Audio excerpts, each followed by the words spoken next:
Hey guys, it's Melissa here from melissaoatman.com.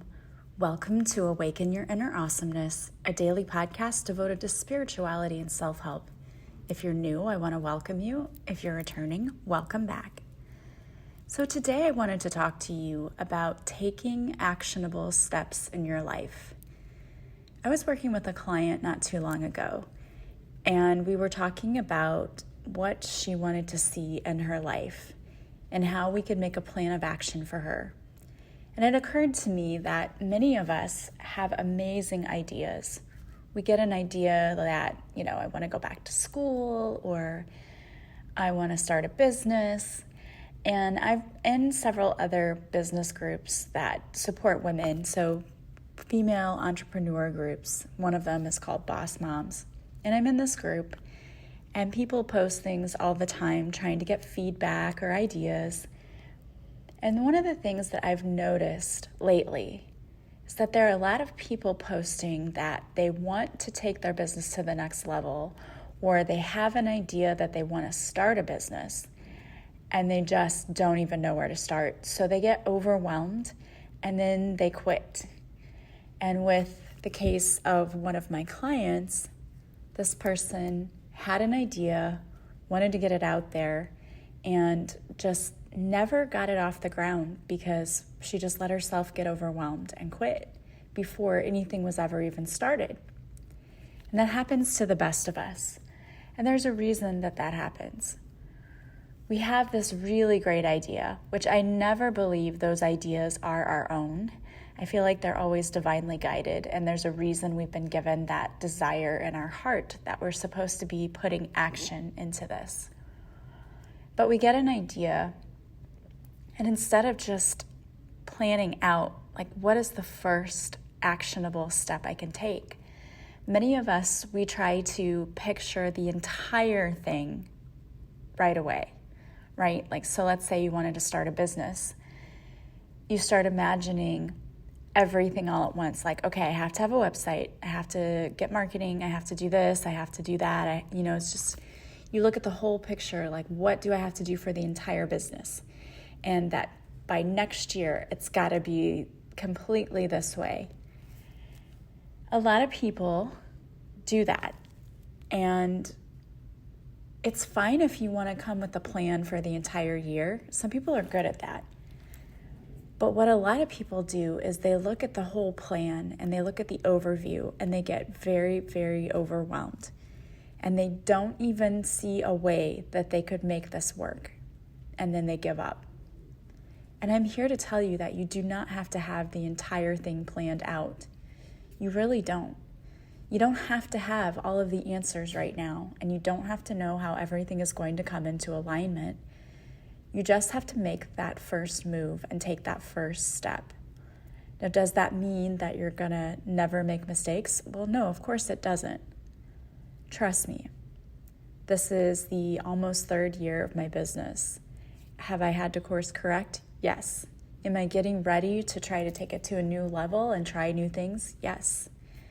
Because if you look at history, companies who do the same thing over and over again and don't change, they're the companies that go out of business. Think about it.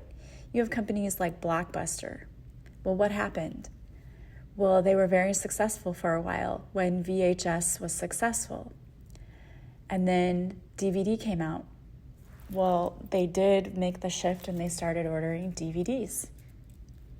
But then streaming became popular. Did they do anything to meet the challenge of streaming?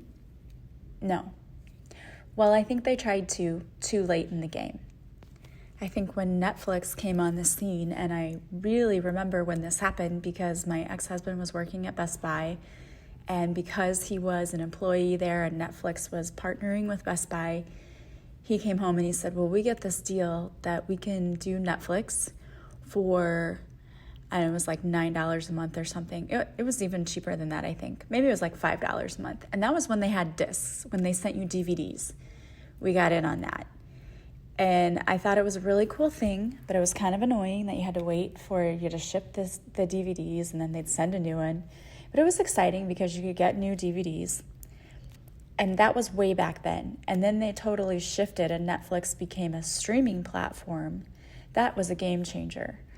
And Blockbuster didn't really do anything to offer streaming services until after Netflix had already just completely cornered the market and just destroyed everything. So all of those family video stores just really, they took a hit. And it ended up being their downfall because they didn't change. And my point in telling you this is you don't have to be perfect right away when you get into a business. And maybe business isn't your idea. I'm just using this as an example, but you don't have to have all of the answers and be perfect when you first start. If you look at Amazon, it first started out of somebody's like spare bedroom or spare office. It was not in a big warehouse. There were not tons of employees. The reason that people succeed is because they are constantly willing to learn and to grow and to shift. And that doesn't happen unless you put action behind it. And what I truly believe is that when you put action forward, it's like putting energy out to the universe and saying, okay, I'm going to trust that this idea that you've given me, this is divinely given, and that if I take the steps, if I just take the first step, you're going to meet me halfway with this energy, and you're going to illuminate the next steps for me. It happens all the time. There have been so many times in my business where I didn't know what I was doing. When I first started the podcast, I didn't know. I didn't know there were, I had different cover art, and I had to change that. And, even branding with my business, I didn't know anything about that. I was not a business person. I mean, even though I did take business courses in college, didn't deal with online business. That wasn't even a thing then. So a lot of this is having to course correct and having to learn and having to shift and having to grow. And if I were to look at the whole thing, like when I started my business, if I were to look at everything I've done so far, I would have been totally overwhelmed and just shut down and said, I'm not doing this. This is too much work. But doing it one step at a time, one day at a time, learning something new and then shifting what I'm doing a little bit to make things better, that is how I'm building momentum and how things are growing. Somebody left a review on my podcast one time on iTunes that said, you always take criticism and you don't take offense to it and you make yourself better. And I thought that was a really nice compliment, honestly, because that's always what I try to do. I try to never look at someone saying, hey, this could be better, as you're a failure. That's not what it means. Everybody could be better at almost everything because there's nobody who's perfect. So if someone comes in and says, hey, if you want to be better, you should try doing X, Y, or Z. We have to put our ego aside and just take the advice with how it was given. And for most people, when they're giving you advice, it's not to be rude or to put you down. It's to make you better. I think about all of the best teachers and mentors I've ever had in my life. They've always had suggestions for how I can make things better. And I've worked with people who were not so nice about it and people who were completely sweet about it. And yes, it's easier to take the constructive criticism if it's delivered well, but not everyone in life is going to be that way and not deliver it to you in that way. So we have to learn to take our ego out of it and be willing to take advice. We have to be willing to be a little bit uncomfortable with the fact that we may not have all the answers. And that is a very, very big problem for many of us. We don't like that feeling of being uncomfortable, but it's absolutely necessary for growth, for us to put ourselves out there. So if you are looking to go back to school, or maybe you want to write a book, I had that dream as well. I wanted to write a book. Did I know what the entire book was going to look like when I sat down to write it? Nope.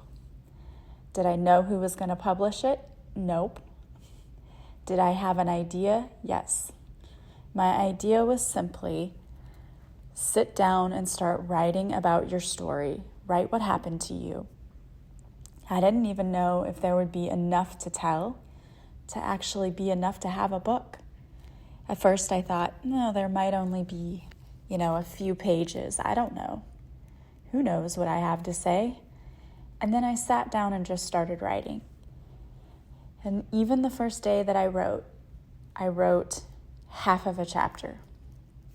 And then I came back to it and I finished the chapter and started another. And I didn't even know these were chapters at the time. Again, I just sat down and started writing. I didn't even divide them up into chapters until I just wrote. Honestly, I just wrote. I got it all out. And then I went back later and organized them into chapters and had transitions and all of that. If there are any professional authors out there, you're probably thinking, oh my gosh, that's not the way to do it. Everybody does their own thing in the way that's comfortable to them. And yes, after I had everything written, I had someone edit it. My friend was an editor and he went back and he's like, oh, we need to change some of this. And I didn't take offense to it. I just thought, I just sat down and wrote, and whatever came out, came out. And I don't know how this is going to end up, but I just knew that the universe had given me this idea that I needed to write. And I did it. And then I just took the steps. And I was just talking to someone recently because I posted on Facebook not too long ago that it's been a year since my book came out. And I can't believe it's been a year since Beautifully Broken came out. It just doesn't seem possible. And someone that I had worked with before didn't realize, because we weren't Facebook friends at the time, she said, I didn't realize that you wrote a book. Oh my gosh, that's amazing. And then she had 50 questions like, how did you do it? How did you get a publisher? How did you do this? How did you do that? And I feel like whenever we first start a new project, that's how we all are. We're like, well, how do I do this? What do I do then? Well, then what? Now, how do I do that? We have so many questions. We could drive ourselves crazy. And again, that's where the ego comes in and fear comes in and tells us, don't even start. You're never going to be able to do this. Just let this idea go. You have to get to a place where we don't worry about the what ifs. We don't worry about it. We just know and we trust that the universe has our back, and that if we take that first actionable step, the universe is going to meet us halfway and provide us with the following steps that we have to take. So how do you decide what is that first actionable step? I always tell people, get very, very clear about what it is you want. I wasn't as clear with things in the beginning. I remember whenever I started my podcast, I said, I'll be happy if I have 10 people listening. And that wasn't a very clear goal, right? Because obviously I wanted more than 10 people to listen. 10 is a number, but we aim too low sometimes. So now I just always put out there to the universe that I want my podcast to grow by this much. And thank you for getting it to people who need to hear it. And I just trust that that's happening, and also that the universe is bringing people into my life who can help me grow my podcast. And that's starting to happen too. So it's a very interesting thing, the way that the universe will meet us halfway. And really, the universe does. But you might be wondering, where do I even start? So the number one thing that I would suggest you do is to have a pen and paper, get a notebook, and then sit down, take some time, clear your mind, clear your energy, which you can do by simply closing your eyes, just asking your guides to send down healing energy into your body that clears your energy. And then the question that I love asking the most is, what do I want this to look like in 6 months or a year? What do I want this to look like? And we can ask a broad question, what do I want my life to look like in 6 months to a year? And get very clear on what that vision is. Because oftentimes we don't even know what we want. I know that happens a lot when I talk to clients about soulmates, and I'll ask, what do you want in a soulmate? And it's crickets. There's total silence, like, I don't know. Because no one's ever sat down No one's asked you that question. No one's made you sit down and really think about it. We just always think, well, the universe knows what I want, just bring it to me. Okay, but you have to know what you want too. So we need to get very clear on that. So you need to get clear on that in your life. What do you want? What do you want your life to look like in 6 months or in a year from now? And if you have a specific goal, like I want to go back to school, what would that look like for you in 6 months to a year? Do you want to go full time? Do you want to take one class at a time? Do you want to slowly pay it off, or do you want to take out a loan and then have payments? What do you want to do? And that's where people, it's like, oh, okay. Part of it is if you sit down and you really start to create a plan, you're holding yourself accountable. You're making it logical that your next step is going to have to be to take some sort of action. But honestly, it shouldn't be a scary thing. What it should be is something that makes it a little bit easier for you to digest. To say, you don't have to bite off the whole head of the elephant, right? As Desmond TuTu once said, there's only one way to eat an elephant, a bite at a time.